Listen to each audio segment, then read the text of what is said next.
So when it comes to exercise selection for maximizing hypertrophy, what you want to do is you want to select exercises that will hit different parts of the strength curve or different positions of flexion.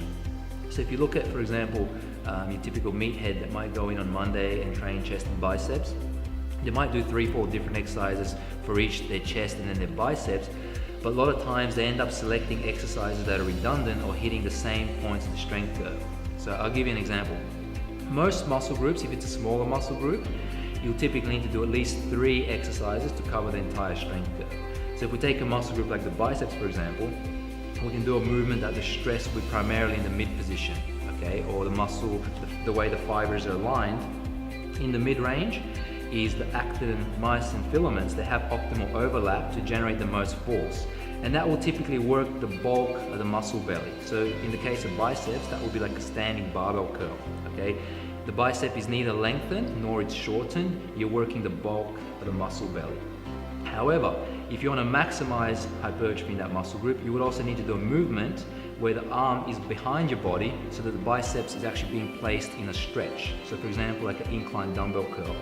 What that happens in that case, now there's less overlap between the actin and the myosin filament, and because of that, there's actually more micro tears that are occurring in the muscle. So not only are we hitting different fibers, but also there's a different type of stimulus. When we hit the mid-range movement with heavier loads, there's greater tension. So we're stimulating growth through one pathway.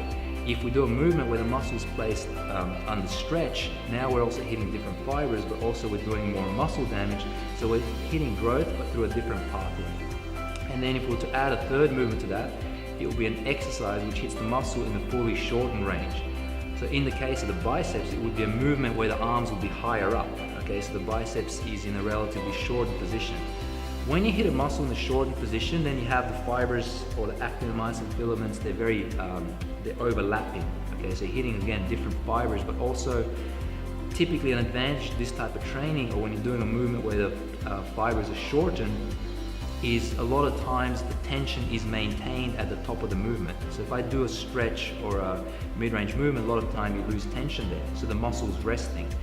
If you do a peak contraction movement where the tension is at the short end, what happens is the muscle doesn't have a chance to rest. Because it's not resting, you're actually occluding or blocking blood flow, so metabolites, like hydrogen, phosphate, lactic acid, builds up into that muscle cell.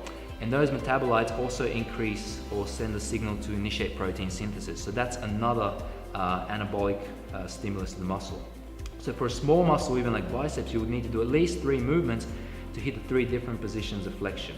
Okay, when you have bigger muscles like the chest, the back, the shoulders, the legs, you may need to hit different planes of motion as well as position of flexion. So you might be looking at sometimes 4, 5, even up to 6 exercises for a big muscle, especially when you're specializing on that muscle group.